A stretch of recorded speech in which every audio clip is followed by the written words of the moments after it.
to Season 3 of Unapologetically Woman. We're celebrating phenomenal women all across Kentucky who make no apologies for their perspectives or the impacts that they're making in the community. Today we're celebrating Amber Philpott. Amber is a wife, a deacon, an Emmy Award-winning journalist, and evening news anchor for WKYT. Unapologetically Woman, Amber Philpott, that's you. Congratulations. Thank you. Thanks for having me. That means a lot. Oh, absolutely. So you're getting to live out your dream job. Every day, every single day. You know, I was a small child growing up in Cynthiana, and for whatever reason, my parents always had the news on. I always had WKYT on, and I just became sort of infatuated with news. I've kind of always been the child that loves to tell stories and a little bit over the top, if you will. And so I just really gravitated towards the news, and there were a couple of folks that I watched growing up. Sky Yancey was one. Of course, Barbara Bailey was one. And so it just became my passion and my dream. And it's like everything I was doing from the time I was about 7, lining up all of my stuffed animals. I would pretend that I was Barbara or Sky, and then I would sometimes make my boy cousin be Sam Dick, and I would do the news. And so I think everything I've been doing in my life up until this point has really just been about chasing that dream and making it come true.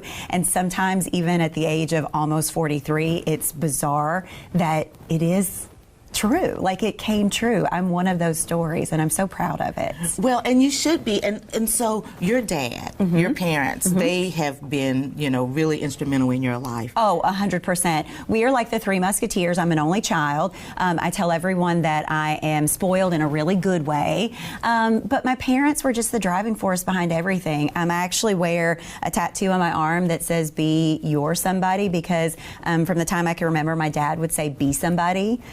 And it took me a long time to figure out what that exactly meant. But now I wear it on my arm as something really special to him. But, you know, they were there for every single thing, to push me along the way, to encourage me, to tell me that is not how we're going to do this. And, you know, it was in the questions it asked me, like, what's something that people don't know about you? I played fast pitch softball, and I didn't have a place on the team, and I was one of the first in the state to play that. So my dad went to camp with me so that I could learn and he could learn, and we learned to pitch together. And my dad would say, "Amber, you need to go out and throw 300 pitches this afternoon to be the best." And get out there and do it. And I did it. And so I have that work ethic sort of instilled. My parents are, they literally have the Lord's servant heart. And I learned that from them. And that also followed me through my life and into my career on some of the things that I've been involved with. So yeah, my parents are my #1 fans, always will be. And I'm so thankful to have Gary and Theresa Philpott. But let me tell you something. You skipped over that softball little DVD bit. No. Let's talk about the Hall of Fame. Yeah. You know, so a couple of years ago, they called and they said my dad was going into this Hall of Fame. And I thought, of course, my dad put the work in. My dad, you know, he coached, I don't know how many girls, he taught how many young ladies how to pitch. But then they called and they said that I was going in. And they said, well, you know, you're really a pioneer of the game. And I said, oh, that makes me sound so old. And then the longer I thought about it, I was like, no, that's something to be really proud of. So when I was in the 8th grade, fast pitch softball was instated in the state of Kentucky. Never been played before. So when I was in the 8th grade, I'm, you know, tagging along to all the high school girls. They go to the state tournament for the first time, and I just feel like this is where I'm supposed to be. And so that summer, my dad and I said, if I want to play, let's carve out a spot for you and let's pitch. And so neither one of us knew what we were doing. We bought some VHS tapes. We went to camp together. VHS tapes, if people still know what that is. We built a dog cage in our backyard. We put a pitching mound in. He was all in. He was all in. But he would say, there's your bucket of balls. You're going to go out and throw 300 balls today. And I did it. And I became the only pitcher for a couple of years that we had on the team. So I threw every single game. I wasn't the best. I wasn't. But I felt like I was consistent and I'd put the work in. And so, yeah, I went into the Hall of Fame. And that's really special to share with your dad, but also to share with a lot of other young women who have gone on to play college ball that were way better than me. But I felt like hopefully I helped build a little bit of ground for them and a path for them. them.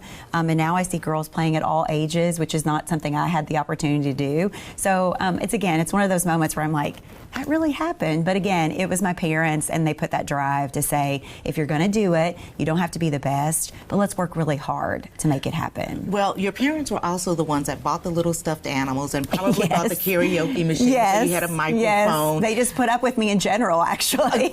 And so another award, Emmy Award winning. Yeah. Come on, tell us about that. You know, this job is a job where, yes, there are awards, and I don't really get wrapped up in awards.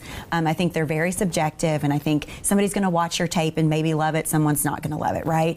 But it's nice to be nominated. And so I had been nominated in previous things for some stories that were very special to me. But then when we had the tornadoes of Western Kentucky, you know, I'm the person that I usually say, send me. I want to go out in the field. And, you know, it's weird to be nominated and to be awarded for work where, you know, people are at their worst moment. And I don't take that lightly. But I also take a great responsibility in being able to tell people stories. That if in their worst moment, they're willing to share how they made it through, I'm there to share those stories. And so, yeah, we put together all of our coverage from those tornadoes, and we were awarded as a team. And that means the most, because our team is what you see every single day on the news, right. Even the people behind the scenes. And so that was very, very special. So it does sit pretty prominently. I'm now one of those people, it sits very prominently right when you walk in the house as like a conversation piece, because I'm just, not for what I did on it, but I'm incredibly proud of the work that we do every single day. But this year, I'm nominated for my very first award for anchoring. And that is from all of my work this past summer with the flooding of Eastern Kentucky. And if people know me, they know me because I love Eastern Kentucky. It will always have a part of my heart. It's where I went to school. It gave me my first job in the business. And so that one was really tough, seeing that region go through what it went through this past summer. But we were on the ground several days. I'm getting ready to go back in a few weeks. And so I'm nominated for that one. Even if I don't win that award, I've still won because I was able to tell stories that were really meaningful and hopefully impactful. When you are meeting people at their worst, at their worst time, what do you learn from that? Oh, I learned so much. I mean, I really wish I had started writing things down and journaling better early on. But I think I've learned the most is that compassion and empathy are the things that you have to show people. It's not just the story, right? It's their story. In a few days, it's probably not going to matter, but in that moment, it's really hard for them. So I found that just listening sometimes, and sometimes people just need a hug. And those are not things necessarily I've learned, but they're things that I've learned for people that I don't know you, but you've let me into your living room or what's left of your living room. And it's just really important for me to make sure that they know I'm human and that I know that they're human and that we're kind of going through this together in that moment. And it's not just a project for you. No, it's not. It really is. I wear my heart on my sleeve a lot, probably to the detriment of our viewers who say, gosh, she cries all the time. But that is how real it is to me and how meaningful and special and purposeful it is for me. And so every story has its own, it's like a living, breathing organism to me. And so every story is different. Every way you approach a story is different. And that's just really something that is ingrained in me, that this is not just check the box and we move on. It doesn't happen that way for me. And so how does And they stick with me too. Like I carry a lot, like my heart is often full of a lot of different things for a lot of people. And I tell people a lot of the times that I pray at night for a lot of different people that I don't know. And I've always done that because I feel like we see a lot in our world, in our business. And so, I just do a lot of praying for a lot of people. Well, because I know that watching it on TV is one thing, but being on the ground is a totally different view. You know, we say a lot of times when there's like, let's say a natural disaster, you know, pictures or video don't do it justice. And that's true, but it's also true about the people that I think until you walk where someone's walked or you've been where someone has been. I remember very specifically in the tornadoes in Western Kentucky, we were walking down the street and we just happened happened upon two women that were in a building that used to be a building that was just a pile of rubble. And they were literally digging brick by brick looking for things. And we happened to be there in the moment that they found the very smallest of things. And we were there and we stopped and we gave them their moment and they were like, can we talk to you about this? And you just realize, like, wow, you know, in that moment, they are in their worst moment, and then you get to kind of share in that and sort of, and I realize sometimes when you get to talking to people, it takes the weight off of it for them, you know, and so, I don't know, I'm happy I can do that, I guess, if you will. Well, and I think it also shows that even when people are in their worst moments, that we're really resilient people. Absolutely. And I think that's the thing that I always want to share with people, and that's where I've gravitated, I think, over the years, because I am at the point where I get to pick and choose the stories that I tell and the stories I think are important. And I've always championed those things, the resiliency of people. Mm-hmm. You know, even when we go back in a few weeks and we talk about Eastern Kentucky flooding, it's how people have overcome things, or how do we make it better going forward? And those are the things that I really champion after whatever has happened. How do we look forward, and how do we look at how your life has changed for the good or the bad, but how have you managed to make it through it? And I think there's something that we can learn, all of us can learn from that, you know, and that's the one thing, no matter what story it is, I always hope somebody takes something away from that story, even if it's the smallest grain out of that story. That's hopefully we all learn from something.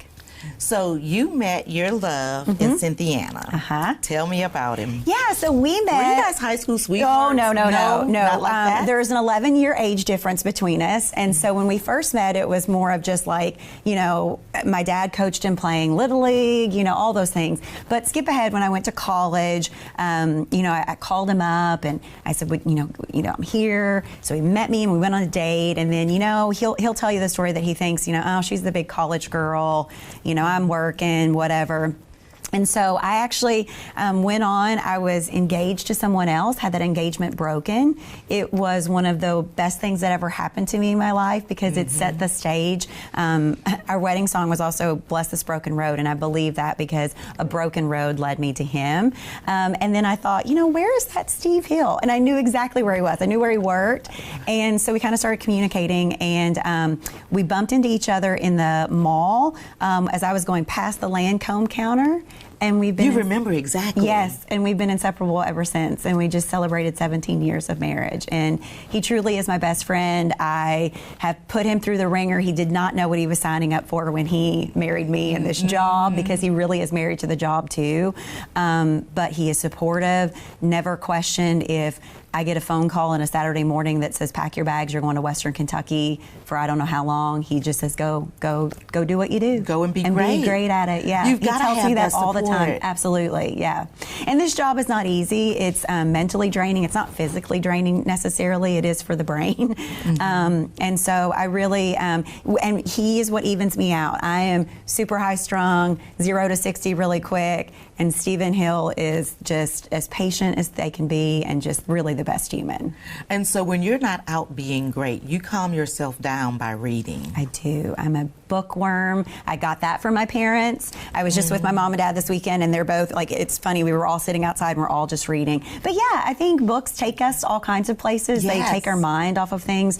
And so I read every single day, every single night when I come home. That's how I wind down. You know, when you get home from work at midnight, it's sometimes really hard to shut everything down. So I just pick up a book or my Kindle and I just go somewhere, you know. And I've championed that also into, you know, I do a lot of school visits, and that's one of the things I really talk to children about. Why is that important for you? Oh gosh, you know, I just think they're our future, and I think that I was that kid one time. You know, I grew up in a small town who really didn't believe that the world really was her oyster. She wanted to believe it, but she just didn't know that it was her oyster, and it is for kids. And so I never turn down a school visit, because I want them to know that whatever they want to do, they don't have to do what I do, but whatever they're dreaming of or their goal is, they can make that happen. And so I do that. And so we talk a lot about how to make that happen, but also reading is a big portion of that. It's just that, you know, reading is going to help you in all aspects of life. It doesn't matter, you know, if it's schoolwork or just pleasure. It's really important. So I do a lot of that. And I also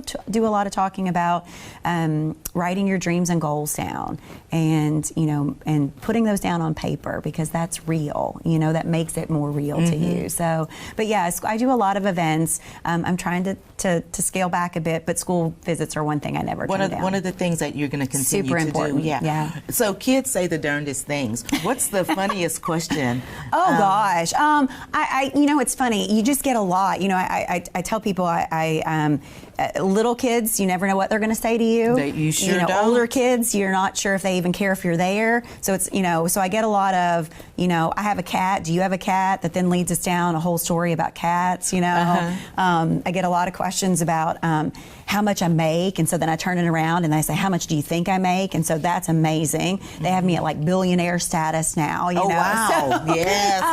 yeah, but you know, you get a lot. You just get a lot of different things, and I never really get worked up by a lot of stuff. You know, I have a lot of different people, kids and adults, that can think they can say whatever to you that probably isn't the most appropriate. Right.